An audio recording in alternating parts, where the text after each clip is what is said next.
Hi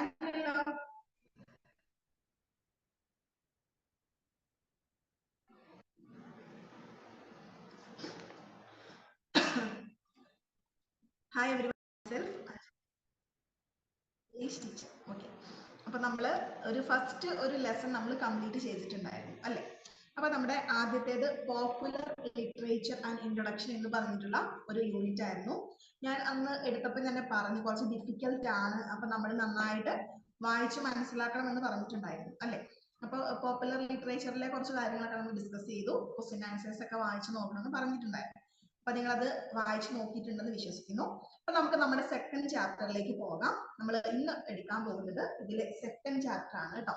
106 ആണ് നമ്മൾ എടുക്കുന്നത്. അപ്പൊ നമ്മൾ രണ്ടാമത്തെ ചാപ്റ്റർ വരുമ്പോൾ നമുക്ക് നിങ്ങൾ ടൈറ്റിൽ നോക്കുകയാണെങ്കിൽ കാണാം, the Notion of the canonical and the popular എന്നാണ് നമ്മുടെ ടൈറ്റിൽ. ഓക്കെ, എന്താണ് ഈ കാനോനിക്കലും അതുപോലെ തന്നെ പോപ്പുലർ. നമ്മൾ പോപ്പുലർ കഴിഞ്ഞ ഒരു ചാപ്റ്ററിലും പഠിച്ചതാണ്. അപ്പൊ ഈ ഒരു കാനോനിക്കൽ ലിറ്ററേച്ചർ എന്താണ് അല്ലെ, കാനോനി എന്താണ്, കാനോനിക്കൽ ലിറ്ററേച്ചർ എന്താണ്, പോപ്പുലർ ലിറ്ററേച്ചർ എന്തൊക്കെയാണെന്നാണ് നമ്മൾ ഈ ഒരു ചാപ്റ്ററിൽ ഡിസ്കസ് ചെയ്യുന്നത്. ഓക്കെ, അപ്പൊ നമുക്ക് നോക്കുകയാണെങ്കിൽ ഒരു ഇൻട്രൊഡക്ഷൻ ആയിട്ട് നമുക്ക് ഇവിടെ കൊടുത്തിട്ടുണ്ട്. അപ്പൊ നമുക്കത് നോക്കാം. The term popular was associated with peasant culture, the lowbrow and the common until approximately the mid-19th century.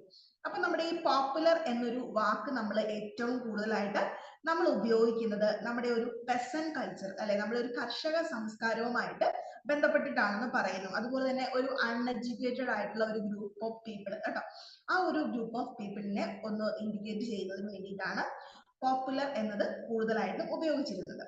Since then films and books which were once viewed as quite a routine forms of popular entertainment, പിന്നീട് അതിനുശേഷം നമ്മുടെ ബുക്സും ഫിലിംസും ഒക്കെ എന്ത് ചെയ്തിട്ടുണ്ട്, ഈ ഒരു popular അല്ലെ, popular എന്ന് വെച്ചാൽ നമുക്ക് മലയാളത്തിൽ ജനപ്രീതി ആർജിച്ച എന്ന് പറയാം അല്ലെ, എല്ലാവരിലും സ്വീകാര്യമായിട്ടുള്ള. അപ്പൊ പിന്നീട് ഈ ഒരു സ്വീകാര്യമായിട്ടുള്ള വർക്കുകളൊക്കെ എന്തിലേക്ക് വന്നു, നമ്മുടെ ഫിലിംസ് ആയിട്ടും ബുക്സ് ആയിട്ടും ഒക്കെ കൂടുതലും വരാനായിട്ട് തുടങ്ങി അല്ലെ.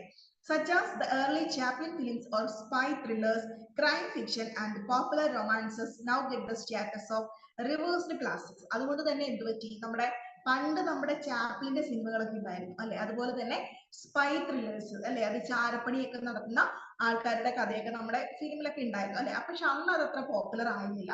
പക്ഷെ ഈ പിന്നീട് വരും തോറും അത് കൂടുതൽ ജനപ്രീതി ആർജിച്ച് ഒരുപാട് ഒരു ക്ലാസിക് പദവിയിലേക്ക് അല്ലെ, ഒരു ആദരണീയമായ അല്ലെങ്കിൽ ശ്രേഷ്ഠമായിട്ട് ആ ഒരു വർക്കുകളെയൊക്കെ കാണുന്ന രീതിയിലേക്ക് പിൽക്കാലത്ത് എത്തിച്ചേർന്നെന്നാണ് പറയുന്നത്. ഓക്കെ, അപ്പൊ നമ്മൾ ആ ഒരു ടേം നിങ്ങളൊന്ന് നോക്കുക കേട്ടോ.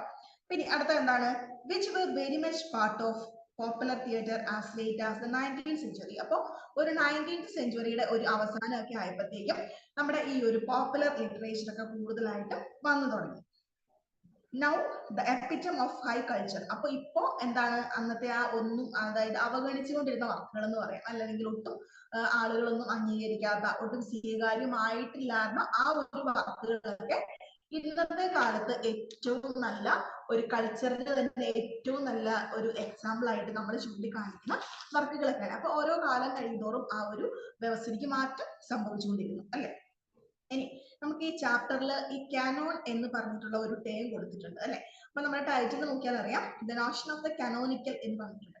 അപ്പൊ എന്താണ് ഈ കാനോനിക്കൽ, ഈ കാനോൺ എന്ന ഒരു വാക്കുകൊണ്ട് എന്താണ് ഇവിടെ അർത്ഥമാക്കുന്നത് എന്ന് നമുക്ക് നോക്കാം അല്ലെ. അപ്പൊ ഒരു ഡെഫിനിഷൻ ആയിട്ട് പറയുകയാണെങ്കിൽ പറയാം, canonical works are those that are the most commonly studied, read and celebrated in a particular culture or language. അതായത് ഈ കാനോനിക്കൽ ലിറ്ററേച്ചർ എന്നതുകൊണ്ട് ഈ ഒരു വർക്കുകൾ അല്ലെങ്കിൽ ഒരു വർക്ക് ആയിക്കോട്ടെ, അല്ലെങ്കിൽ അതുപോലെ തന്നെ എന്തെങ്കിലും ഒരു ലിറ്റററി പീസ് അല്ലെ, അത് എന്തായിരിക്കണം, അത് ഏറ്റവും കൂടുതൽ വായിച്ച് ഏറ്റവും കൂടുതൽ ആളുകൾ ജനപ്രീതി അല്ലെങ്കിൽ സ്വീകരിച്ച് അങ്ങനെ ഒരു വർക്കായിരിക്കണം അല്ലെ. അത് എന്തിലായിരിക്കണം, in a particular culture or language, ഒരു നിശ്ചിത ലാംഗ്വേജില് അല്ലെങ്കിൽ ഒരു സംസ്കാരത്തിന് കീഴിൽ വരുന്ന വർക്കുകളെ സൂചിപ്പിക്കാനാണ് ഈ കാനോനിക്കൽ എന്ന വാക്ക് നമ്മൾ ഉപയോഗിക്കുന്നത് അല്ലെ. അപ്പൊ ഒരു എക്സാമ്പിൾ പറയുകയാണെങ്കിൽ ഇന്ത്യയിലുള്ള റൈറ്റേഴ്സ് ഉണ്ട് അല്ലെ, കാളിദാസനും ശൂദ്രകയൊക്കെ പോലെ നമ്മുടെ പണ്ടത്തെ ഒരു ക്ലാസിക്കൽ ഉള്ള ഒരു ലിറ്ററേച്ചറിലൊക്കെ ഉള്ള ഒരു ആൾക്കാരുണ്ട് അല്ലെ. അപ്പൊ അവരൊക്കെ എന്താണ് നമ്മുടെ ഇന്ത്യൻ കനോണിക്കലിൽ വരുന്നതാണ് അല്ലെ, ഇന്ത്യൻ കനോണിക്കൽ ലിറ്ററേച്ചറിൽ വരുന്ന ആൾക്കാരാണ്. അപ്പൊ ഇന്ത്യൻ എന്ന് പറയുമ്പോൾ നമ്മൾ അവരെ ഒരു ഗ്രൂപ്പായിട്ട് നമ്മളൊന്ന് സജസ്റ്റ് ചെയ്യും അല്ലെ.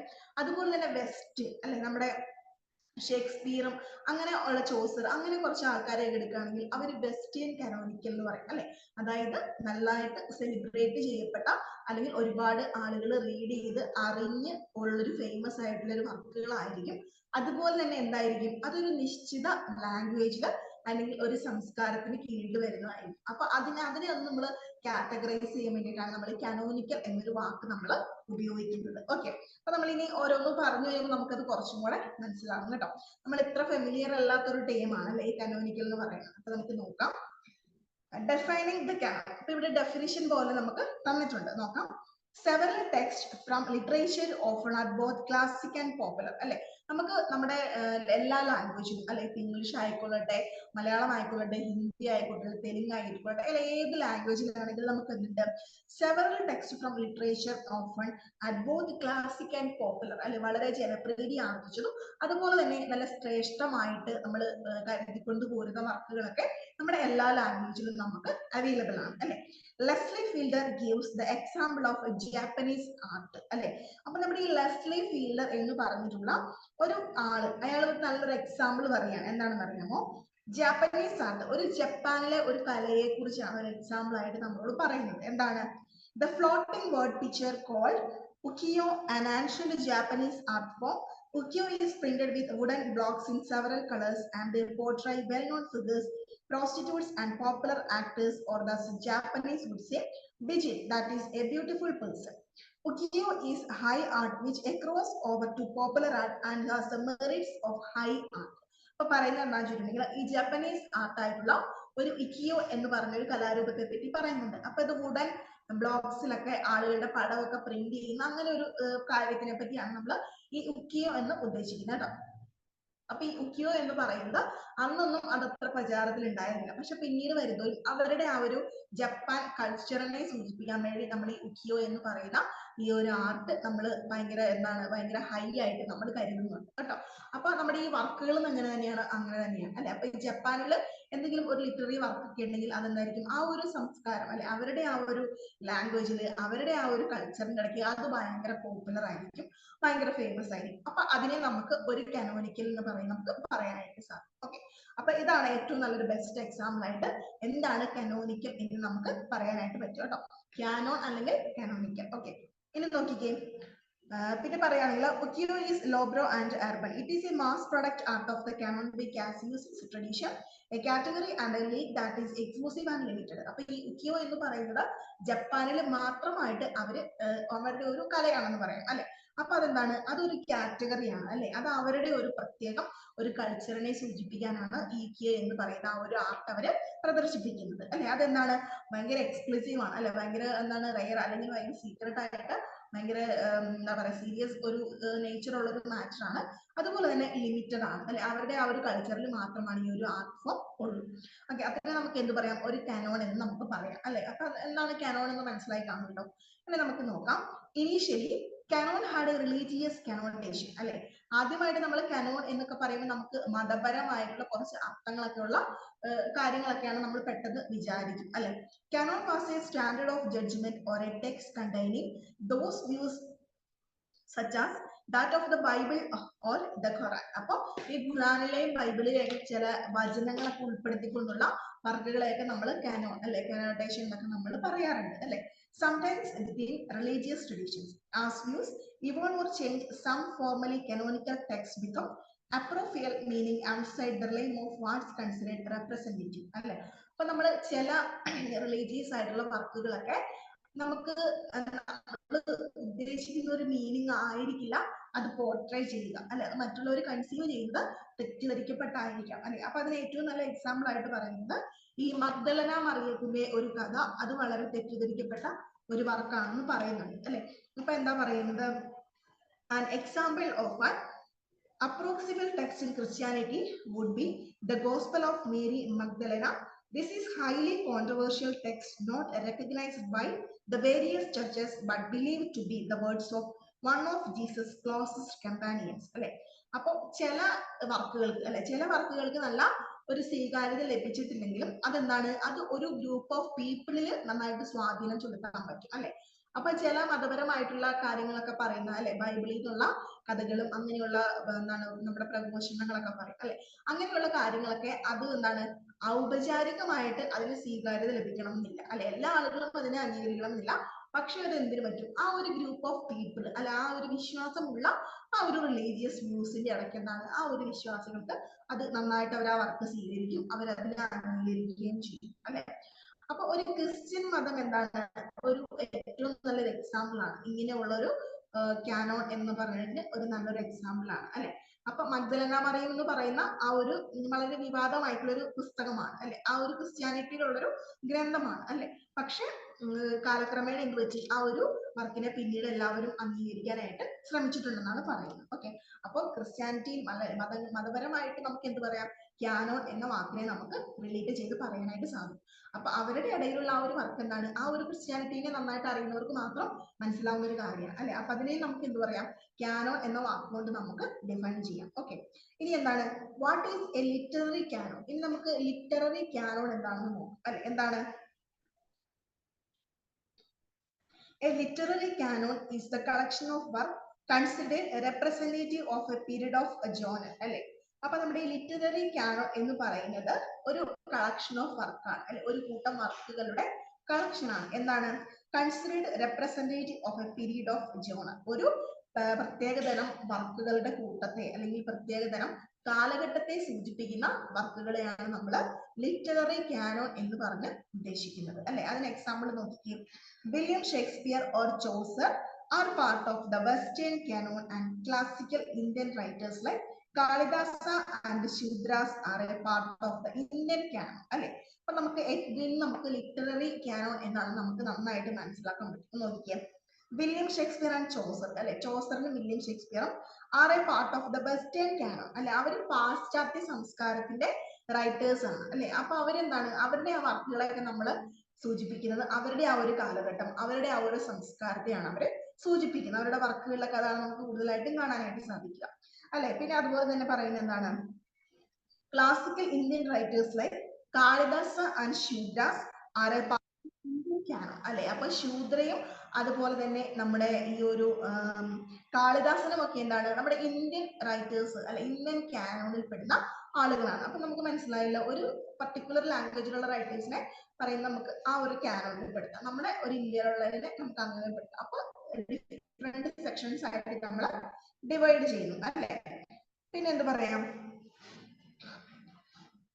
because the writings and style has impacted the writings of many all genres. അപ്പോൾ ഈ റൈറ്റേഴ്സ് ഒക്കെ നമ്മുടെ ഇന്ത്യയിൽ മാത്രമാണ് ഒതുങ്ങി നിൽക്കുന്നെങ്കിലും അവരുടെ വർക്കുകൾ എന്താണ് എല്ലായിടത്തും അതിനൊരു ഇൻഫ്ലുവൻസ് ഉണ്ടാവും അല്ലെ. നമ്മുടെ കാളിദാസന്റെ ഒക്കെ വർക്കുകൾ ഇന്ത്യയിലുള്ള ഒരു ക്ലാസിക്കൽ ലിറ്ററേച്ചർ ആണെങ്കിലും അവരുടെ വർക്കുകൾ വേൾഡ് ഫേമസ് ആയിട്ട് തീർന്ന വർക്കുകളാണ് അല്ലെ. അപ്പൊ അങ്ങനെയുള്ളതിനെയാണ് നമ്മൾ ക്യാനോൺ എന്ന വാക്കുകൊണ്ട് ഉദ്ദേശിക്കുന്നത്. ഒരു പർട്ടിക്കുലർ ലാംഗ്വേജിൽ അല്ലെങ്കിൽ ഒരു കൾച്ചറിൽ വരുന്ന വർക്കുകളായിരിക്കും, പക്ഷെ ഇത് വൈഡലി അംഗീകരിച്ചിട്ടുള്ള കാര്യങ്ങളായിരിക്കും, ഒരുപാട് എന്താണ് റീഡേഴ്സ് ഒക്കെ ഉള്ള ഒരു വർക്കുകളായിരിക്കും. ഓക്കെ, അതിനെയാണ് നമ്മൾ ക്യാനോൺ എന്ന് ഉദ്ദേശിക്കുന്നത് കേട്ടോ. പിന്നെ എന്താ പറയാം, over time some works become less pertinent in the canon and be replaced by more modern counterparts. For example, today's people of color have become more prominent part of the canon.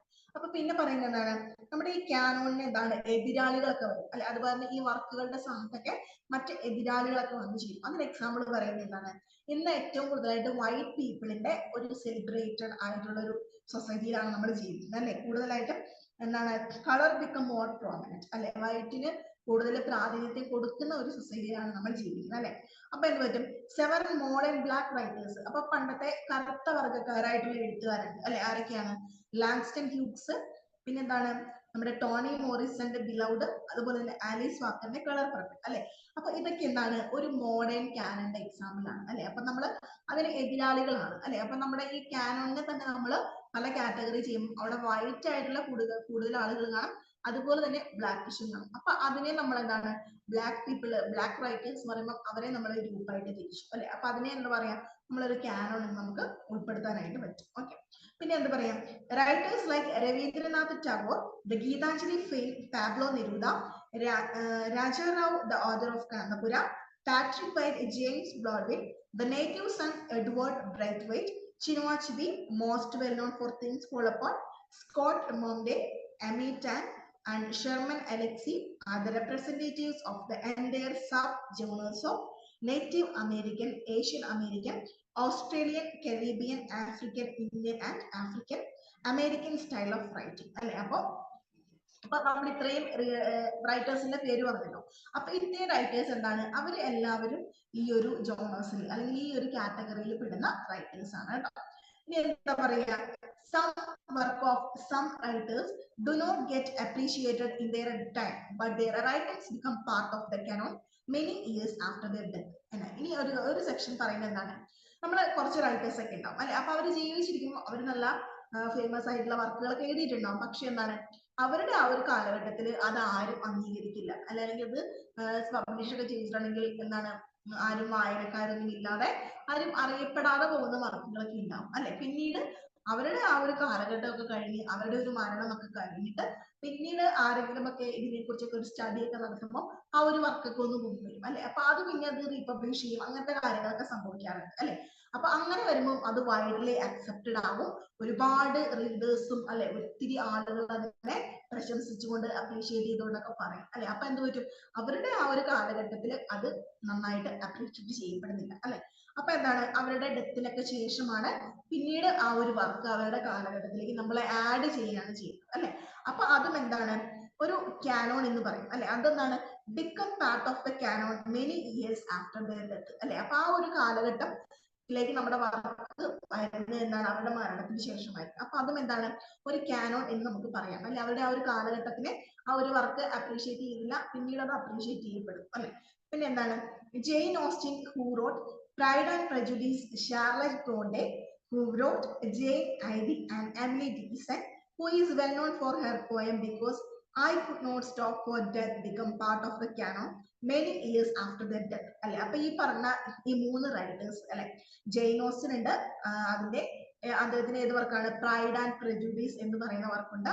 പിന്നെ Charlotte ബ്രോണ്ടയുടെ who wrote Jane Eyre, അതുപോലെ തന്നെ Emily ഡിക്കിൻസന്റെ because I could not stop for death അല്ലെ. അപ്പൊ ഈ വർക്കുകളൊക്കെ എന്താണ്, അവരുടെ മരണശേഷമാണ് അവരുടെ ആ ഒരു കാലഘട്ടത്തിലേക്ക് ആഡ് ചെയ്യപ്പെട്ടത് അല്ലെ. അതായത് ആ ഒരു കാനോണിലേക്ക് ആഡ് ചെയ്യപ്പെട്ടത് എന്ന് പറയപ്പെടും. ഓക്കെ, പിന്നെ എന്താണ്, Nobel, Pulitzer and Booker prizes have also played a significant role in the making of the contemporary canon അല്ലെ. അപ്പൊ നമ്മുടെ ഈ ഒരു നോബൽ പ്രൈസ് കിട്ടുന്നത്, പുലിറ്റ്സർ പ്രൈസ്, ബുക്കർ പ്രൈസ്, അങ്ങനെ ലിറ്ററേച്ചറിൽ വളരെ ഫേമസ് ആയിട്ടുള്ള അവാർഡ്സ് ഒക്കെയാണ് അല്ലെ. അപ്പൊ ഈ അവാർഡ്സുകളൊക്കെ എന്താണ്, അതും ഒരു പ്രധാനപ്പെട്ട പങ്ക് വഹിക്കുന്നുണ്ട്. എന്താണ്, ഈ ഒരു കാനോൺ, ഈ ഒരു ഗ്രൂപ്പിനെ ക്രിയേറ്റ് ചെയ്യുന്നതിൽ അതും പ്രധാനപ്പെട്ട പങ്ക് വഹിക്കുന്നുണ്ടെന്നാണ് പറയുന്നത് കേട്ടോ.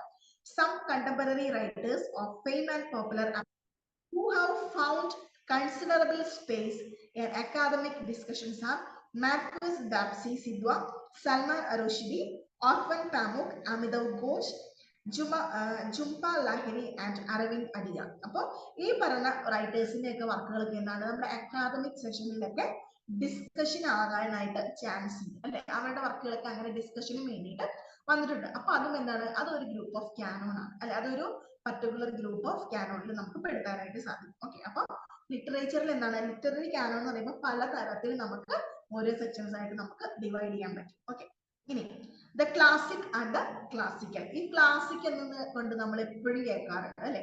ക്ലാസിക് മൂവി എന്ന് പറയും അല്ലെ, ക്ലാസിക് ലിറ്ററേച്ചർ എന്നൊക്കെ നമ്മൾ പറയും അല്ലെ, നല്ല ക്ലാസിക്കൽ വർക്കാണെന്നൊക്കെ നമ്മൾ പറയും അല്ലെ. അപ്പൊ എന്താണ് ഈ ക്ലാസിക് എന്നതുകൊണ്ട് അർത്ഥമാക്കുന്നത്, എന്താണ് അർത്ഥമാക്കുന്നത്? A classic carries a universality of theme and stand the test of time അല്ലെ. അതായത് ഒരു വർക്കിനെ അതിന്റെ ഒരു തീമും ഒക്കെ എല്ലാ കാലത്തും സ്വീകാര്യത കിട്ടുക അല്ലെ. ഒരു വർക്ക് ഉണ്ടെങ്കിൽ അത് എല്ലാ കാലത്തും, അത് ഏത് കാലത്ത് എഴുതിയതാണെങ്കിലും ഇന്നത്തെ കാലത്തും അതിന് ആ ഒരു സ്വീകാര്യത കിട്ടുന്നുണ്ടെങ്കിൽ ആ ഒരു വർക്കിനാണ് നമുക്ക് എന്ത് പറയാ, ക്ലാസിക് എന്ന് നമുക്ക് പറയാൻ സാധിക്കും അല്ലെ. ക്ലാസിക് ലിറ്ററേച്ചർ നമുക്ക് പറയാം, ക്ലാസിക് ഫിലിം എന്നൊക്കെ നമ്മൾ പറയാറുണ്ട് അല്ലെ. അപ്പൊ അതിന്റെ പ്രത്യേകത എന്താണ്, അത് എന്നാണോ റിലീസ് ചെയ്തത് അപ്പൊ ആ സമയത്തും അത് വമ്പൻ സ്വീകാര്യത നേടിയിട്ടുണ്ടാവാം, അതുപോലെ തന്നെ ഇന്നത്തെ കാലത്തും അതിന്റെ ഒരു തനിമയൊന്നും നഷ്ടപ്പെടാതെ എല്ലാവർക്കും ഇഷ്ടപ്പെടുന്ന രീതിയിലുള്ള ഒരു സിനിമകളായിരിക്കും. അതിനെയാണ് നമുക്ക് എന്താ പറയാ ക്ലാസിക് ഫിലിംസ് എന്ന് നമ്മൾ പറയും അല്ലെ. അപ്പൊ നമ്മുടെ ഈ ക്ലാസിക് എന്ന് പറഞ്ഞ ഈ പദം നമ്മുടെ ലിറ്ററേച്ചറിൽ നമ്മൾ ഉപയോഗിക്കുന്നുണ്ട് അല്ലെ. ഒരുപാട് ക്ലാസിക് വർക്കുകൾ നമുക്കുണ്ട്. അതുകൊണ്ടാണ് നമ്മൾ ക്ലാസിക് ലിറ്ററേച്ചർ എന്ന പദം ഉപയോഗിക്കുന്നത്. Okay, classical work continue to educate and inspire people of all times. അപ്പൊ ഈ ക്ലാസിക് ലിറ്ററേച്ചർ എന്താണ് ചെയ്യുന്നത്? അത് എല്ലായ്പ്പോഴും ആളുകളെ എഡ്യൂക്കേറ്റ് ചെയ്യും അല്ലെ, ആളുകൾക്ക് അറിവ് കൊടുക്കും. അതുപോലെ തന്നെ അവരെ എൻലൈറ്റൻ ചെയ്യും, അവർക്കൊരു ഉണർവ് കൊടുക്കും അല്ലെ, അവരുടെ പുതിയ ഐഡിയാസ് ഒക്കെ കൊടുക്കുന്നതിന് ഈ ക്ലാസിക്കൽ ലിറ്ററേച്ചർ ഹെൽപ്പ് ചെയ്യുന്നുണ്ട്. പിന്നെ എന്താണ്?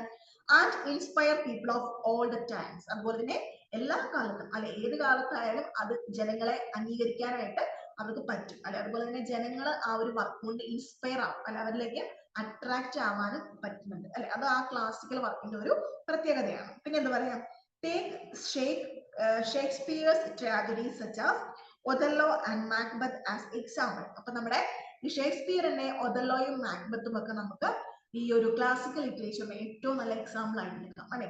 അപ്പൊ ഷേക്സ്പിയറിന്റെ കാലമൊക്കെ കഴിഞ്ഞിട്ട് അല്ലെ, ഇത്രയും വർഷങ്ങളായിട്ടും ഈ ഒഥല്ലോയും മാക്ബത്തും ഒക്കെ എന്നും നമ്മുടെ ലിറ്ററേച്ചറിൽ നമ്മൾ പഠിക്കുന്നത് അല്ലെ. അപ്പൊ നമ്മള് ജനിക്കുന്നതിനൊക്കെ മുമ്പ് ജനിച്ച് മരിച്ചു പോയ ആളുകളൊക്കെയാണ് അല്ലെ. അപ്പൊ അവരുടെ വർക്കുകൾ വരെ ഇന്നും ഓരോ വരി വിടാതെ നമ്മൾ ഷേക്സ്പിയറിന്റെ ഓരോ വർക്കുകളും അത്രയധികം ഇമ്പോർട്ടൻസോട് കൂടി പഠിക്കുന്നുണ്ടെങ്കിൽ ആ ഒരു വർക്കിന് ലഭിക്കുന്ന സ്വീകാര്യത എത്രത്തോളം ഉണ്ടെന്ന് നമുക്ക് മനസ്സിലാക്കാം അല്ലെ. അപ്പൊ അന്നത്തെ കാലത്തും അത് വളരെ ഫേമസ് ആയിരുന്നു, ഇമ്പോർട്ടന്റ് ആയിരുന്നു, അതൊരു ഗ്രേറ്റ് ആയിട്ടുള്ള ഒരു വർക്കായിരുന്നു അല്ലെ. ഇന്നത്തെ കാലത്തും ഇത്ര അധികം വർഷങ്ങൾ കഴിഞ്ഞിട്ടും ആ ഒരു തനിമ നഷ്ടപ്പെടാതെ എല്ലാ മേഖലകളിലും ആ ഷേക്സ്പിയർ എന്നൊരു റൈറ്ററിനെ നമ്മൾ ഓർക്കുന്നുണ്ട്. അതായത് ഈ വർക്കുകളൊക്കെ ഒഥല്ലോ മാക്ബത്ത് ഒക്കെ നമ്മൾ പഠിക്കുന്നുണ്ടെങ്കിൽ അതിന്റെ ഒരു തീമും അതിന്റെ യൂണിവേഴ്സാലിറ്റി കൊണ്ട് ഒന്നുകൊണ്ട് മാത്രമാണ് അല്ലെ.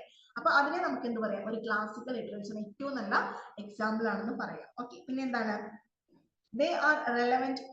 പിന്നെ എന്താ പറയാ, they have displayed a lasting worth and exemplicity merit of its genre and hold relevance in all times. അതുപോലെ തന്നെ അത് ഒരു അതിന്റെ ഒരു പ്രസക്തി അല്ലെ, ലാസ്റ്റിംഗ് വർത്ത് ആണെന്നാ പറയാം അല്ലെ. അതിന്റെ പ്രസക്തി ഒരിക്കലും നഷ്ടപ്പെടുന്നില്ല അല്ലെ. അതുപോലെ തന്നെ എന്ത് പറയാം, hold relevance in all times. അതിന്റെ പ്രസക്തി അത് എല്ലാ കാലത്തും അതുപോലെ തന്നെ സൂക്ഷിക്കുന്നത് കൊണ്ടാണ് ഇന്നും നമ്മൾ ആ വർക്കുകൾ പഠിക്കുന്നത്. They are relevant even today. Matthew Arnold's touchstone method is an understanding of a real excellence and beauty in poetry, which makes the writing relevant in all ages. അതുപോലെ തന്നെ മാത്യു അർണോൾഡിന്റെ ടച്ച്സ്റ്റോൺ മെത്തേഡ് നമ്മൾ പോയട്രിയിൽ ആ ഒരു മെത്തേഡ് എന്താണ്, അത് ഉപയോഗിക്കുന്നുണ്ട്. Which makes the writing relevant in all ages. എല്ലാ കാലത്തും ആ ഒരു പോയട്രി വളരെ ഫ്രഷ് ആയിട്ട് അല്ലെങ്കിൽ അത് എല്ലാ കാലത്തും ഇമ്പോർട്ടന്റ് ആയിട്ട് നിൽക്കാനായിട്ട് ഈ ഒരു പോയട്രിയിലുള്ള ഈ ഒരു മെത്തേഡ് നമുക്ക് സഹായകരമാകുന്നുണ്ട് അല്ലെ. പിന്നെന്താ, T.S. Eliot think maturity to a classic. He suggests a classic can only happen when a civilization, its language, literature and mind is mature. അല്ലെ. അപ്പൊ നമ്മുടെ T.S. എലിയറ്റിന്റെ അഭിപ്രായത്തില് ഒരു ക്ലാസിക് വർക്ക് എങ്ങനെയായിരിക്കണം, അത് എങ്ങനെയാണ് സംഭവിക്കുക, ഒരു കൾച്ചർ അല്ലെ, ഒരു സിവിലൈസേഷനിൽ അതിന്റെ ലാംഗ്വേജിൽ അതുപോലെ തന്നെ അതിന്റെ സാഹിത്യത്തില് അല്ലെ, എല്ലാത്തിലും എന്താണ് ഒരു മെച്യൂർ ആവണം അല്ലെ. അതായത് അതിന്റെ മൈൻഡ് ഒന്ന് മെച്യൂർ ആയി കഴിയുമ്പോഴാണ് ഈ ഒരു ക്ലാസിക് ലിറ്ററേച്ചർ സംഭവിക്കുക എന്നാണ് അദ്ദേഹത്തിന്റെ അഭിപ്രായം. He also believes the quality of comprehensiveness make a work classic അല്ലെ. അതുപോലെ തന്നെ ഒരു വർക്കിന്റെ ക്വാളിറ്റിയാണ് അതിനെ ക്ലാസിക് ആക്കുന്നതാണ് അദ്ദേഹത്തിന്റെ അഭിപ്രായം അല്ലെ. അപ്പോൾ ഏതൊരു കൾച്ചറിലായാലും ആ ഒരു ലാംഗ്വേജ്, സാഹിത്യം എല്ലാം ഒരു നമ്മുടെ മനസ്സുകൊണ്ട് നമ്മൾ അംഗീകരിക്കുന്ന ഒരു മെച്യൂരിറ്റിയിലേക്ക് എത്തുമ്പോഴാണ് അതൊരു ക്ലാസിക്കിലേക്ക് എത്തുക എന്ന് പറയും അല്ലെ. പിന്നെന്താണ്, any text that enriches the human mind is eventually stands the test of time, is appreciated and read by generations to come അല്ലെ. അതുപോലെ തന്നെ ഏത് വർക്കുകളാണോ ഹ്യൂമൻ മൈൻഡിനെ റിച്ച് ആക്കുന്നത് അല്ലെ, നമുക്ക് അറിവ് തരിക, നമ്മളെ എൻലൈറ്റൻ ചെയ്യുക, ഇൻസ്പയർ ചെയ്യുക, അങ്ങനെയുള്ളത് ഏത് വർക്കാണോ ആ വർക്കാണ് എന്ത് എപ്പോഴും അത് അപ്രീഷിയേറ്റ് ചെയ്യപ്പെടും. അതുപോലെ തന്നെ read by generations to come, വരുന്ന തലമുറകളൊക്കെ അത് വായിക്കുകയും ചെയ്യും. എപ്പോഴാണ് നമ്മുടെ മൈൻഡിനെ ഒന്ന് റിച്ച് ആക്കാനുള്ള എന്തെങ്കിലും എലമെന്റ്സ് അതിൽ ഉണ്ടെങ്കിൽ മാത്രം. ഓക്കെ, പിന്നെ എന്താണ് പോപ്പുലർ ക്ലാസിക്സ്. ഇനി പോപ്പുലർ ക്ലാസിക്സ് എന്നതുകൊണ്ട് ഉദ്ദേശിക്കുന്നത് എന്താണ്, popular classics do not follow the strict categorisation or high or low. അതായത് നമ്മുടെ ഈ ക്ലാസിക്സിനെ നമുക്ക് എന്താണ് വലുത് ചെറുത് എന്നൊക്കെ പറഞ്ഞ് നമുക്ക് ഒന്ന് കാറ്റഗറൈസ് ചെയ്യാൻ പറ്റില്ല അല്ലെ. എന്താണ് they come under both the high classicist tradition and the market oriented popular tradition. അതിന് നമുക്ക് എങ്ങനെ കാറ്റഗറൈസ് ചെയ്യാം? അതുപോലെ തന്നെ ഏറ്റവും കൂടുതൽ റീഡേഴ്സ് ഉള്ളത് അല്ലെങ്കിൽ ഏറ്റവും കൂടുതൽ മാർക്കറ്റ് ഓറിയന്റഡ് ആയിട്ടുള്ള പോപ്പുലർ ആയിട്ടുള്ള വർക്കുകൾ അങ്ങനെ നമുക്കതിനെ കാറ്റഗറൈസ് ചെയ്യാനായിട്ട് സാധിക്കും. The quality of these writings provides reference to them അല്ലെ. അപ്പൊ നമ്മുടെ ഈ വർക്കുകളുടെ ക്വാളിറ്റി നമ്മൾ എങ്ങനെയാണ് നോക്കുന്നത്? അതിന് ദീർഘായുസ് അല്ലെങ്കിൽ ദീർഘകാലം നിലനിൽക്കുന്നുണ്ടോ, അതിന് ആവശ്യമായുള്ള ആദരവ് റെസ്പെക്ട് കിട്ടുന്നുണ്ടോ എന്നൊക്കെ നോക്കിയിട്ടാണ് നമ്മൾ പോപ്പുലർ വർക്കാണോ ക്ലാസിക്സ് ആണോ എന്നൊക്കെ നമ്മൾ ഡിവൈഡ് ചെയ്യുക അല്ലെ. They draw a wide readership alongside a substantive market. The text sell in the hegemony or commodity modern approach. Munshi Premchand, Stories and Novels, Jane Eyre by Charlotte Bronte, A Tale of Two Cities by Charles Dickens, and Chinua Achebe's Things Fall Apart are examples of popular classics. അപ്പോൾ ഈ Jane Eyre by Charlotte Bronte, Tale of Two Cities by Charles Dickens, and Chinua Achebe's Things Fall Apart. അപ്പോൾ ഈ വർക്കുകളൊക്കെ എന്താണ്? അത് both എന്താണ് popular classics ആണ്. അതായത് ഒരുപാട് ജനപ്രീതി ആർജിച്ച് ഇന്നും നിലനിൽക്കുന്ന വർക്കുകളാണ്. അതുകൊണ്ടാണ് നമുക്ക് അതിനെ പോപ്പുലർ ക്ലാസിക്സ് എന്ന് പറയാൻ പറ്റും അല്ലെ. അതിനെന്തായിരിക്കും കൂടുതൽ ഉണ്ടാകുക? അത് ഒരുപാട് ദീർഘായുസ്, അതുപോലെ ഒരുപാട് കാലം നിലനിൽക്കുന്നതായിരിക്കും. അതുപോലെ തന്നെ റെഫറൻസ് അല്ലെ, അതുപോലെ തന്നെ ആദരവും പിടിച്ചു പറ്റാൻ തക്കത്തിലുള്ള ഒരു റൈറ്റിംഗ്സ് ആയിരിക്കും അല്ല. അപ്പൊ ഇത്ര കാലം കഴിഞ്ഞാലും ഈ രണ്ട് ക്വാളിറ്റീസ് ഒന്നും ആ ഒരു വർക്കിൽ നിന്നും പോകില്ല. അതുകൊണ്ട് നമുക്ക് തന്നെ അതിനെ ക്ലാസിക്സ് ആണെന്ന് പറയാം, അതിനെ പോപ്പുലർ ആണെന്ന് പറയാം. അപ്പൊ പോപ്പുലർ ക്ലാസിക്സ് എന്ന ആ ഒരു കാറ്റഗറിയിൽ നമുക്ക് അങ്ങനെയുള്ള വർക്കുകൾ പെടുത്താനായിട്ട് സാധിക്കും. ഓക്കെ, പിന്നെ എന്താണ് അടുത്തതായിട്ട് പറയുന്നത്? ദ നോഷൻ ഓഫ് ടേസ്റ്റ് എന്ന് പറയുന്നുണ്ട് അല്ലെ. ഈ ടേസ്റ്റ് എന്നതുകൊണ്ട് നമ്മൾ ഉദ്ദേശിക്കുന്നതാണ്, നമ്മൾ പറയില്ലേ ഒരു ഫുഡ് കഴിക്കുമ്പോൾ നമ്മൾ പറയും നല്ല ടേസ്റ്റ് ഉണ്ടായിരുന്നു എന്ന് പറയും അല്ലെ. അപ്പൊ നമ്മൾ ആ ഒരു ഫുഡ് നമുക്ക് എന്താണ് നമ്മുടെ ടേസ്റ്റ് എന്നതുകൊണ്ട് അർത്ഥമാക്കുന്നത്? അത് നല്ലതാണ് അല്ലെങ്കിൽ അതിന് മൂല്യമുണ്ട് എന്നതുകൊണ്ടാണ് നമ്മൾ അത് നല്ലതാണ് എന്ന് പറയുന്നത് അല്ലെ. അല്ലെങ്കിൽ അത് നല്ലതാണ്, അത് നല്ല ഫുഡായിരുന്നു, അല്ലെങ്കിൽ ഒരു ഡ്രസ്സ് എടുത്തിട്ടുണ്ടെങ്കിൽ അത് നല്ല ഒരു ഡ്രസ്സാണ് കേട്ടോ നമ്മൾ പറയും അല്ലെ. അപ്പൊ അതിന് നമ്മള് മൂല്യമുണ്ടെങ്കിലാണ് നമ്മൾ കൂടുതലായിട്ടും നല്ലത് എന്ന് ഉപയോഗിക്കാറുണ്ട് അല്ലെ. അപ്പൊ ഇവിടെ ഈ ടേസ്റ്റ് എന്ന് പറയുന്നത് നമ്മുടെ ഈ വർക്കുകളിൽ എന്താണ്? The notion of taste which is related to the concept of value and possibly its lack of it has been much discussed in the 19th century. അപ്പൊ ഏറ്റവും കൂടുതൽ മൂല്യമുള്ളതിനെയാണ് നമ്മൾ ഇവിടെ ടേസ്റ്റ് എന്നതുകൊണ്ട് ഉദ്ദേശിക്കുന്നത്. Taste has been aligned to aesthetics. Both these terms were polite cultured words that define merit and worth അല്ലെ. അപ്പൊ നമ്മളിവിടെ ഈ ടേസ്റ്റ് എന്നതിനെ നമ്മൾ ഒരു സൗന്ദര്യം അല്ലെ എസ്തെറ്റിക്സുമായിട്ട് നമ്മൾ റിലേറ്റ് ചെയ്യുന്നതാണ് പറയുന്നത്. ഓക്കെ, അതിനെന്താണ്? അത് യോഗ്യതയുമുണ്ട്, അതുപോലെ തന്നെ മൂല്യവുമുണ്ട്. അതുകൊണ്ടാണ് നമ്മൾ അതിനെ ടേസ്റ്റ് എന്നതുകൊണ്ട് ഉദ്ദേശിക്കുന്നത് ഒരു വർക്കിനെ. അടുത്തെന്താണ്?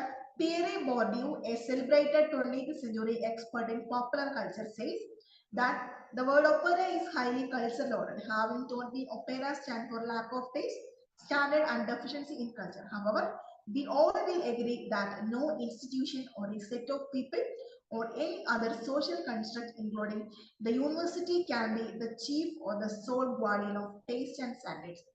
Ecstasies discussed by Jameson, Sontag and Fielder should given literature and culture. അപ്പോൾ ഓരോ ലിറ്ററേച്ചറിലും അതിൻ്റെതായ മൂല്യം ഉണ്ടാവണം, ടേസ്റ്റ് ഉണ്ടാവണം, അതുപോലെ തന്നെ എന്താണ് ഒരു സ്റ്റാൻഡേർഡ് ഉണ്ടാവണം, അല്ലെങ്കിൽ ഒരു ഡെഫിഷ്യൻസി അല്ലെ കൾച്ചർ സംസ്കാരത്തിനൊന്നും അതിലൊരു ഡെഫിഷ്യൻസി ഉണ്ടാവാനായിട്ട് പാടില്ല. അങ്ങനെയുള്ള വർക്കുകളെയൊക്കെയാണ് നമ്മൾ ഈ ടേസ്റ്റ് എന്ന് പറയുന്ന ഈ ഒരു കോൺസെപ്റ്റിനുള്ളിൽ പെടുത്തുക. ഓക്കെ, ഇനി എന്താണ്? എക്സ്റ്റസീസ് ദ പ്ലഷർ പ്രിൻസിപ്പിൾ. ഇനി നമ്മൾ വർക്കുകളും ഒക്കെ വായിക്കുമ്പോൾ അതിനകത്തൊരു പ്ലഷർ ഉണ്ടാവും അല്ലെങ്കിൽ നമുക്കത് എൻജോയ് ചെയ്യാനുള്ള എന്തെങ്കിലും ഒരു വാല്യൂ ആ ഒരു വർക്കിൽ ഉണ്ടാവും അല്ലെ. അതിനെയാണ് നമ്മൾ എന്ത് പറയാ? എക്സ്റ്റസീസ് എന്ന് നമ്മൾ പറയുക അല്ലെ. അതിന്റെ അർത്ഥം എന്താണ്? ദ പ്ലഷർ പ്രിൻസിപ്പിൾ അല്ലെ. ഓരോ വർക്കിലും ഒരു പ്ലഷർ പ്രിൻസിപ്പിൾ അതിൽ ഉണ്ടാകും അല്ലെ. അത് എൻജോയ് ചെയ്യാനുള്ള ഒരു റീസൺ നമുക്ക് അതിൽ ഉണ്ടാകും അല്ലെ. അപ്പൊ എന്തൊക്കെയാണ് പറയുന്നത്? Ecstasy, a short ecstasy or happiness, is triggered by the thrill or pleasure when the reader reads a work of art or an audience watches its performance. അപ്പോൾ ഒരാള് ഒരു വർക്ക് വായിക്കുക അല്ലെ, നമ്മൾ റീഡേഴ്സ് ആകുമ്പോൾ നമ്മളത് വായിക്കും, അതുപോലെ തന്നെ ഫിലിമൊക്കെയാണ് നമ്മളത് കാണും അല്ലെ.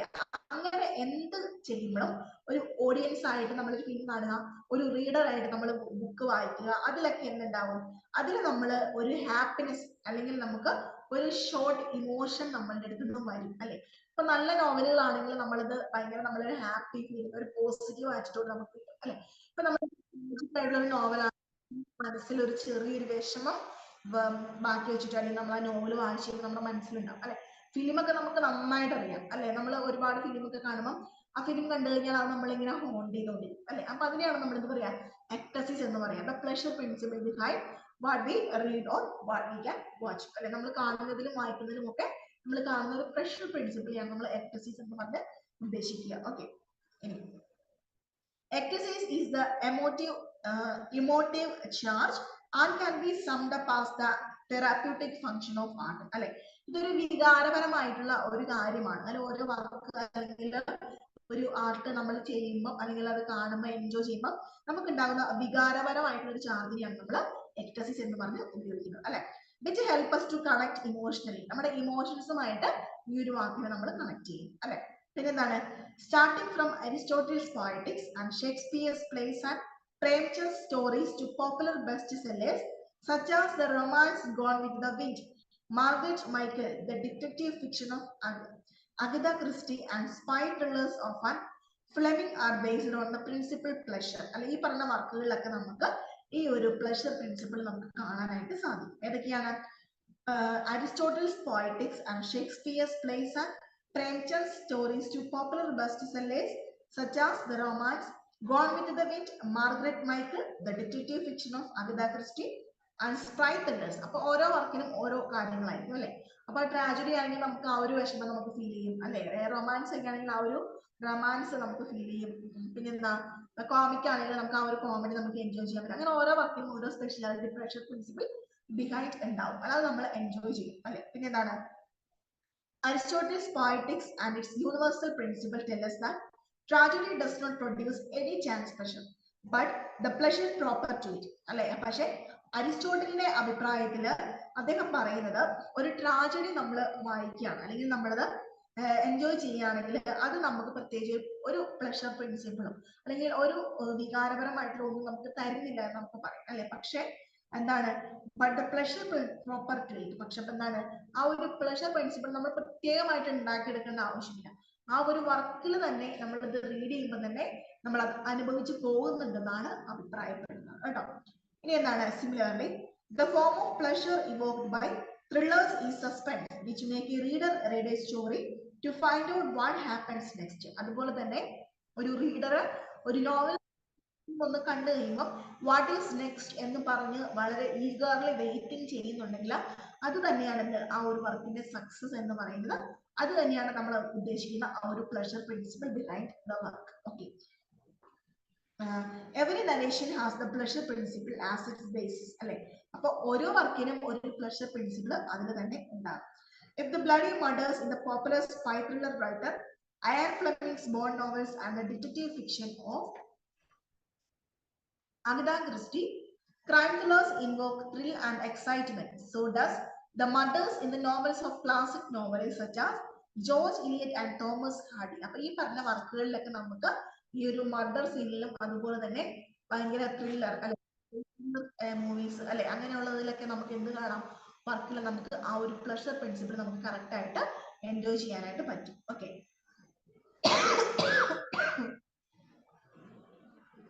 ഇനി അടുത്ത എന്താണ്, ദ ഐഡിയ ഓഫ് കിഡ്സ് എന്ന് പറയുന്നത് അല്ലെ. അപ്പൊ ഈ കിഡ്സ് എന്ന വാക്കുകൊണ്ട് എന്താണ് ഉദ്ദേശിക്കുന്നത്? Kitsch a German word relates to all that is worthless and tasteless അല്ലെ. നമ്മള് ഇവിടെ എക്സ്റ്റസീസ് എന്ന് വെച്ചാൽ നമ്മൾ പ്ലഷർ പ്രിൻസിപ്പിൾ ആണെന്ന് പറയും അല്ലെ. അതുപോലെ തന്നെ ഈ കിഡ്സ് എന്നത് ഒരു ജർമ്മൻ വാക്കാണ്. ആ ഒരു വാക്കുകൊണ്ട് നമ്മൾ ഉദ്ദേശിക്കുന്നത് യാതൊരു വേലയും അതുപോലെ തന്നെ ഈ ഒരു മൂല്യവും ഇല്ലാത്ത കാര്യങ്ങളെ സൂചിപ്പിക്കുന്നതിന് വേണ്ടിയിട്ടാണ് ഈ കിഡ്സ് എന്ന ഒരു വാക്ക് ഇവിടെ ഉപയോഗിക്കുന്നത്. Okay, relate to all that is worthless. Worthless എന്ന് വെച്ചാൽ വിലയില്ലാത്തത് അല്ലെ, വില മതിക്കാത്തത്, അതുപോലെ തന്നെ ടേസ്റ്റ്ലെസ് അല്ലെ, യാതൊരു ഗുണവും മൂല്യമൊന്നും ഇല്ലാത്ത അങ്ങനെയുള്ള കാര്യങ്ങളെ സൂചിപ്പിക്കുന്നതിനാണ് നമ്മൾ കിഡ്സ് എന്ന വാക്ക് നമ്മൾ ഉപയോഗിക്കുന്നത്. Okay, kids includes those objects of art that is considered as poor in taste due to excessive garishness and sentimentality അല്ലെ. അപ്പൊ നമ്മൾ ഈ കിച്ച് എന്ന വാക്കിൽ നമ്മൾ ഇൻക്ലൂഡ് ചെയ്തിരിക്കുന്നത് എന്താണ്? എല്ലാ തരം ഒബ്ജക്റ്റുകൾ അല്ലെ, എല്ലാ തരം കലകളെയും ഒബ്ജക്റ്റുകളെയും ഒക്കെ നമ്മൾ വർക്കുകളെയൊക്കെ നമ്മൾ ഇൻക്ലൂഡ് ചെയ്തിട്ടുണ്ട്. എന്തൊക്കെയാണ്? Considered as poor in taste, അതായത് യാതൊരുവിധ ടേസ്റ്റ്, നമ്മൾ ടേസ്റ്റ് എന്ന് ഉദ്ദേശിക്കുന്നത് എന്താണ് നമ്മൾ പറഞ്ഞു അല്ലെ, യാതൊരുവിധ മൂല്യമൊന്നും ഇല്ലാത്തതിനെയാണ് നമ്മളിവിടെ ടേസ്റ്റ് എന്ന് ഉദ്ദേശിക്കുക അല്ലെ. അപ്പൊ യാതൊരു ടേസ്റ്റും ഇല്ല, അതുപോലെ തന്നെ ഒരുപാട് അലങ്കാരങ്ങളും വൈകാരികതയൊക്കെ കൊണ്ട് നശിച്ചു പോയ വർക്കുകളും അങ്ങനത്തെയുള്ള ആർട്ടിനെയൊക്കെയാണ് നമ്മൾ ഇവിടെ കിച്ച് എന്ന് നമ്മൾ ഉദ്ദേശിക്കുന്നത് അല്ലെ. Kitsch has been linked with popular and lowbrow and common അല്ലെ. അതുപോലെ തന്നെ കിച്ചിന് ഏറ്റവും കൂടുതലായിട്ട് സാമ്യമുള്ളതിന് എന്താണ്? അൺഎഡ്യൂക്കേറ്റഡ് അല്ലെ, ഒട്ടും എഡ്യൂക്കേഷൻ ഇല്ലാത്ത ഒരു കൾച്ചറുമായിട്ടാണ് ഈ കിച്ച് എന്ന വാക്കിനെ ഇവർ റിലേറ്റ് ചെയ്തിരിക്കുന്നത്. Literature produced by marginalized people in the West, particularly the black and the natives, were considered as the kitsch or camp literature. അപ്പൊ നമ്മുടെ ഈ ബ്ലാക്ക് പീപ്പിളിന്റെ ലിറ്ററേച്ചർ ഒന്നും അത്ര സ്വീകാര്യത ഒന്നും നേരത്തെ കിട്ടിയിരുന്നില്ല. അപ്പൊ അതിനെ നമുക്ക് എന്താണ് വില കുറഞ്ഞത് എന്നൊക്കെ നമ്മൾ പറയും അല്ലെ. അപ്പൊ അതിനെയൊക്കെ നമുക്ക് എന്താ ഈ ഒരു കിച്ച് എന്നൊരു വിഭാഗത്തിൽ നമ്മൾ ആ ഒരു വേർഡ്സിന്റെ കോൺസെപ്റ്റിനുള്ളിൽ പെടുത്തുന്നവയാണ്. ഓക്കെ, പിന്നെ എന്താണ്? One of the story was written by Maxine Hong Kingston, a Chinese American. It was a story of a Chinese girl growing up in America called Woman Warrior, Memories of the Oldwood Among Gods. അപ്പൊ ഈ ഒരു വർക്കുകളൊക്കെ എന്താണ് അത്ര famous ആയിട്ടുള്ള വർക്കുകളല്ല, അതൊക്കെ എന്തിൽ ഉൾപ്പെടുന്നു? നമ്മൾ കിച്ച് എന്ന് പറഞ്ഞിട്ടുള്ള ഒരു ചൈനീസ് അമേരിക്കൻ റൈറ്ററിനെയാണ് അതിലൊക്കെ പെടുത്തിയിട്ടുള്ള വർക്കുകളാണ്. ഓക്കെ, പിന്നെ എന്താണ്? Highbrow and ലോബ്രോ. ഹൈബ്രോ എന്ന് പറഞ്ഞിട്ടുണ്ടെങ്കിൽ വില മതിക്കുന്നവരും അതുപോലെ തന്നെ ലോബ്രോ എന്ന് പറഞ്ഞാൽ വില കുറഞ്ഞവരുമാണ് കേട്ടോ. അപ്പൊ ഹൈബ്രോ എന്നതുകൊണ്ട് ഉദ്ദേശിക്കുന്നത് വില മതിക്കുന്നവരും, ലോബ്രോ എന്ന് പറഞ്ഞാൽ വില കുറഞ്ഞവരും എന്നാണ് അർത്ഥം കേട്ടോ. Highbrow people's are those who appreciate everything that is considered intellectual. അപ്പൊ ഹൈബ്രോ പീപ്പിൾ എന്താണ്?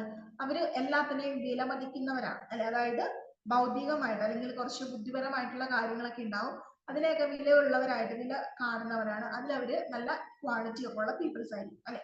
ലോബ്രോസ് are people who have taste and look down upon anything that is popular, common and kitsch അല്ലെ. അപ്പൊ ലോബ്രോസ് പീപ്പിൾ എന്താണ്? അവർ വിലയില്ലാത്തതിനെയൊക്കെ ഒന്ന് എന്താണ് കുറച്ച് പോപ്പുലർ ആയിട്ട് അല്ലെങ്കിൽ അതിലൊക്കെ ഒന്ന് ആനന്ദം കണ്ടെത്തുന്നവരായിരിക്കും ഈ ലോബ്രോ എന്ന് പറയുന്നത്. Okay, extensive studies on American novel, cinema and music undertaken by cultural critics such as Perry Mistletoe these distinctions of highbrow and lowbrow to the thoughtless and severely damaging to culture.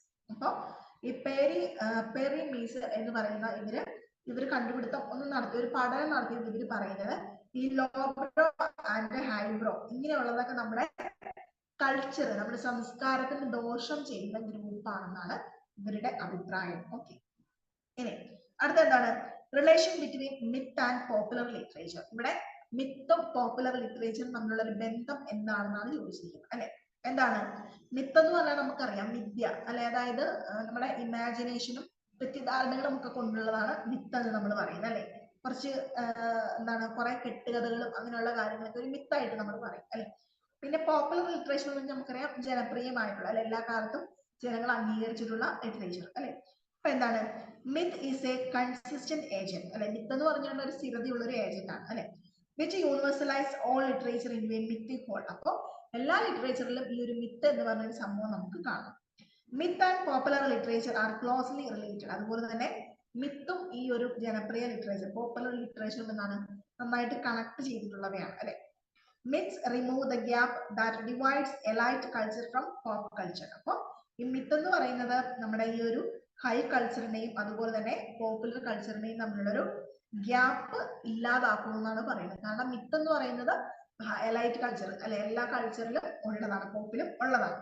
For example, modern works modern look science fiction draws upon this for its popular appeal on Star Wars and Close Encounters of the Third Kind, the two movies that made a mark in contemporary scientific world.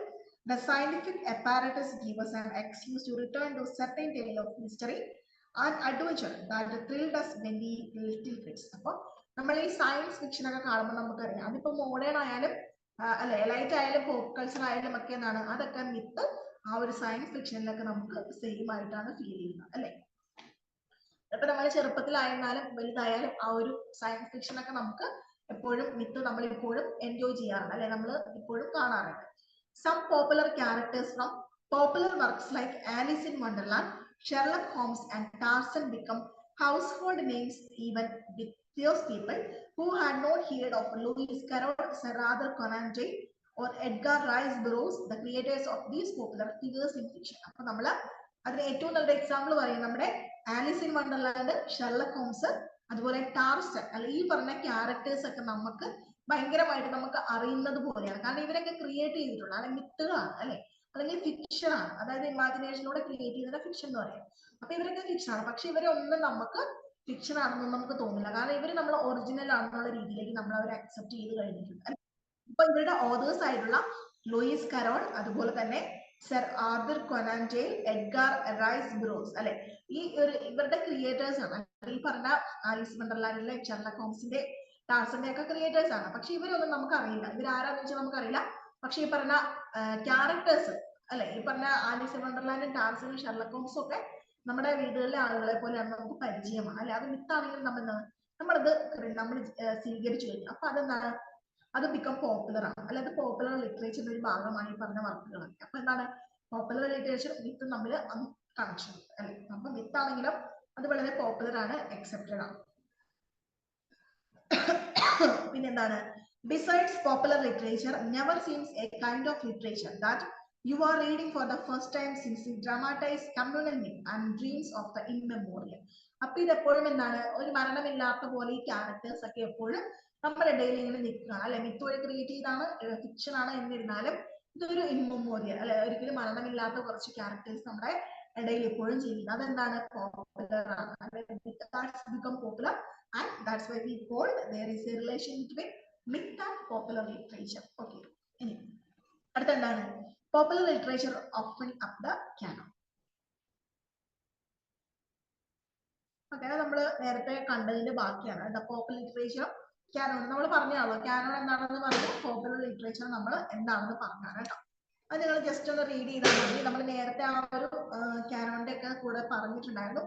അത് തന്നെയാണ്, അത് തന്നെ repeat ചെയ്ത് കൊടുത്തിരിക്കുന്നതാണ് കേട്ടോ. നിങ്ങളൊന്ന് വായിച്ചു നോക്കിയാൽ മതി. ഇനി അടുത്ത എന്താണ്, popular literature and mass media അല്ലെ. നമ്മൾ ഏറ്റവും കൂടുതൽ നമുക്ക് കണക്ട് ചെയ്ത് പഠിക്കാൻ പറ്റുന്നതാണ് ഈ ഒരു പോപ്പുലർ ലിറ്ററേച്ചർ മാസ് മീഡിയ നമ്മളൊരു കണക്ഷൻ അല്ലെ. എന്താണ്, literature and cinema develop A unique relationship with the birth of the representation of literature on celluloid അല്ലെ.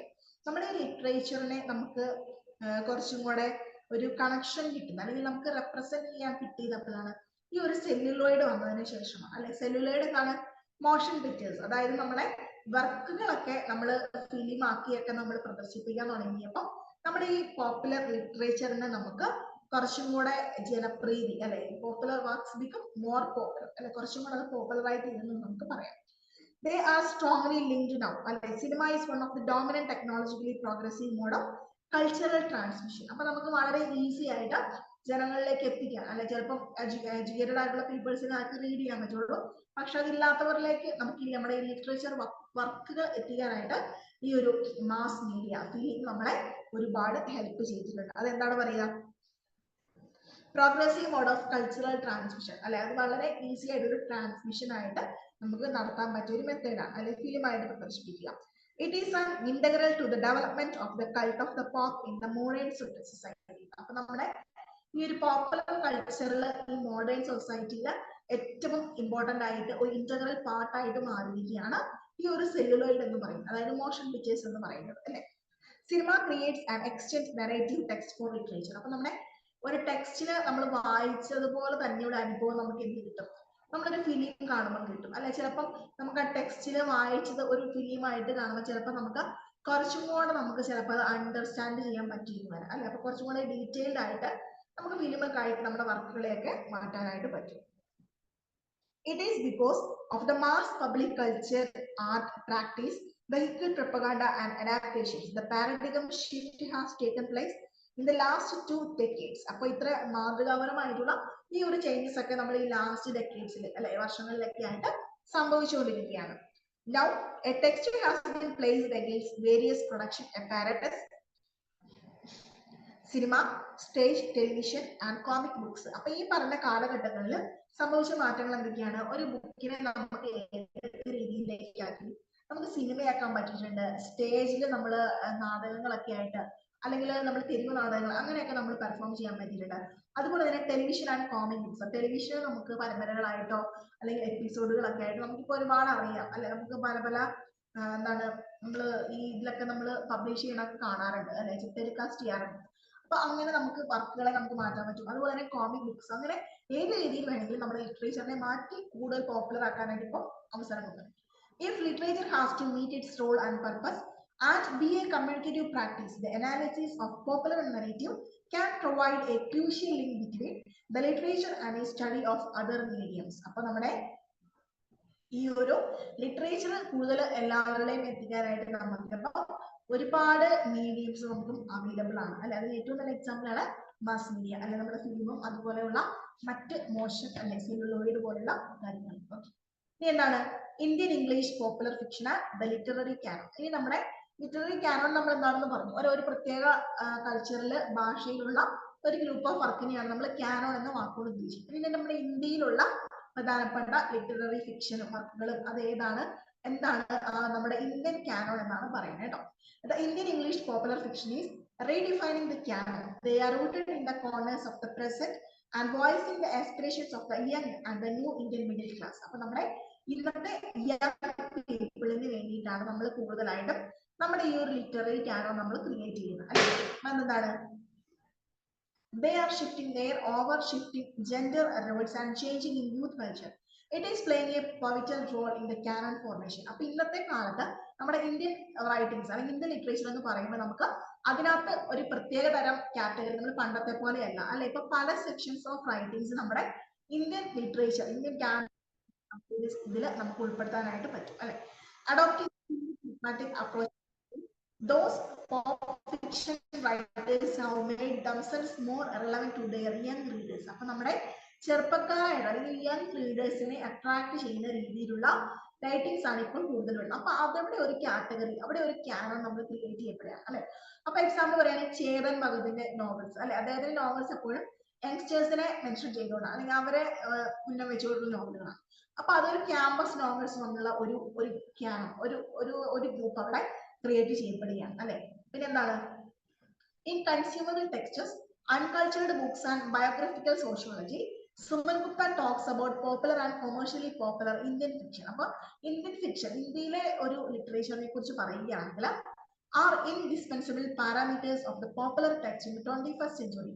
Most of the novels by young social media savvy authors deal with the present reality of the youth. അപ്പൊ നമ്മുടെ ഇന്നത്തെ reality അല്ലെങ്കിൽ നമ്മൾ films ഒക്കെ എടുത്ത് നോക്കിയാൽ കൂടുതലായിട്ടും നമ്മൾ പണ്ട് കുറച്ച് എന്താണ് സ്റ്റാർ ഓറിയന്റഡ് അല്ലെങ്കിൽ നമ്മുടെ സ്റ്റാർസിനെ ഓറിയന്റഡ് ആയിട്ടുള്ള ഫിലിംസും അവരുടെ ഫിലിംസും, പക്ഷെ ഇന്ന് അങ്ങനെയല്ല അല്ലെ. നമുക്ക് നോക്കിയാൽ നമ്മുടെ റിയാലിറ്റിയാണ്, നമുക്ക് ഫിലിം ആണെന്നും തോന്നുന്നില്ല. നമ്മുടെ വീട്ടിൽ നിൽക്കുന്ന പോലെയുള്ള കുറച്ച് ക്യാരക്ടേഴ്സ് നമുക്ക് നേരിൽ കാണാൻ പറ്റും. അതൊക്കെ എന്താണ് വൈഡലി അക്സെപ്റ്റഡ് ആണ് അല്ലെ. അപ്പൊ അതുപോലെ തന്നെയാണ് നമ്മുടെ ലിറ്റററി ഫിക്ഷനിലേക്ക് വന്നു കഴിഞ്ഞാൽ അവിടെ എന്താണ് authors deals with the present reality of the youth. നമ്മുടെ ഇന്നത്തെ ജനങ്ങളുടെ റിയാലിറ്റി, അവരുടെ ഒരു ജീവിതമാണ് ഇന്ന് അവർ പോർട്രേ ചെയ്യുക അവരുടെ വർക്കുകളിലൂടെ. They interact with the youth on social media platform, view and continue to seek their advice. അവരുടെ ജീവിതം അവതരിപ്പിക്കുക മാത്രമല്ല അവരുടെ മുന്നിലേക്ക് ആ ഒരു വർക്ക് കൊണ്ടുവന്നിട്ട് അവരിൽ നിന്ന് തന്നെ അഡ്വൈസ് മേടിക്കുന്ന ഒരു രീതിയും ഇപ്പോഴുണ്ട് അല്ലെ. നമ്മൾ ഫിലിംസ് അറിയാം, നമ്മുടെ സോഷ്യൽ മീഡിയ എത്രത്തോളം നമ്മൾ ഇതിനെ ഹെൽപ്പ് ചെയ്യുന്നത് നമുക്കറിയാം അല്ലെ. അപ്പൊ ഈ സോഷ്യൽ മീഡിയ അതുപോലെയുള്ളതൊക്കെ എന്താണ് ആളുകൾ എഴുതുന്നുണ്ട്, വർക്കുകൾ പബ്ലിഷ് ചെയ്യുന്നുണ്ട്. അപ്പൊ അവരുടെ ഒരു ജീവിതം അല്ലെങ്കിൽ നമ്മുടെ റിയൽ ലൈഫ് നമ്മളെ പോർട്രേ ചെയ്ത് കാണിക്കുന്നു. അതിൽ നിന്ന് നമ്മൾ തന്നെ അവർക്ക് അഡ്വൈസ് കൊടുക്കുകയാണ്, ഇത് ഇങ്ങനെ ആണെങ്കിൽ നന്നായേനെ, ഇത് കുറച്ചും കൂടെ ആഡ് ചെയ്യാമായിരുന്നു എന്ന് പറഞ്ഞ് നമ്മൾ തന്നെ അവർക്ക് എക്സ്പീരിയൻസ് ഒക്കെ നമുക്ക് കൊടുക്കാറുണ്ട്. The authors also understand the wishes of the reader. അതുകൊണ്ട് തന്നെ ഇന്നത്തെ റീഡേഴ്സ് എന്താണ് ആഗ്രഹിക്കുന്നതെന്ന് ഇന്നത്തെ റൈറ്റേഴ്സിന് കറക്റ്റ് ആയിട്ട് അറിയാം. The commercial authors step out of their laws as individuals capable of simply writing. With Chetan Bhagat, the profile of star author who was more than just writing popular novels, these new writers do not really concern themselves with the canons and canonization. അതുകൊണ്ട് തന്നെ ഇന്നത്തെ റൈറ്റേഴ്സിന് എന്താണ് അവർ ഈ Canon അല്ലെങ്കിൽ കാനോണൈസേഷൻ, അതായത് ഒരു group അല്ലെ ഞങ്ങളുടെ നോവൽ അംഗീകരിക്കപ്പെടുമോ, ഞങ്ങൾക്ക് ഒരു സ്ഥാനം കിട്ടുമോ ഈ കൾച്ചറിൽ, അങ്ങനെ ഒരു ടെൻഷനൊന്നും അവർക്ക് ഈ കാനോണിനെ കുറിച്ചും അവർക്ക് യാതൊരു ടെൻഷൻസും ഒന്നുമില്ല. They are not aware, they are not tension about this canon. They are making their own kind of canon. അവരുടേതായ ഒരു canon, അവരുടേതായ ഒരു ഗ്രൂപ്പ് അവരവിടെ ക്രിയേറ്റ് ചെയ്യണം. Sections of staunch literary critics frown upon the idea of popular commercial fiction. അപ്പോൾ അവരുടേതായ ഒരു canon, അവരുടേതായ ഒരു ഗ്രൂപ്പ് അവരവിടെ ക്രിയേറ്റ് ചെയ്യാം. അവരുടെ ലാംഗ്വേജിൽ, അവരുടെ കൾച്ചറിൽ അവരുടെ ക്രിയേറ്റ് ചെയ്യാം. അതുകൊണ്ട് they are not married, they are not conscious about the canon. അപ്പൊ അതുകൊണ്ട് തന്നെ അവർക്ക് റീഡേഴ്സിനെ അറിയാം.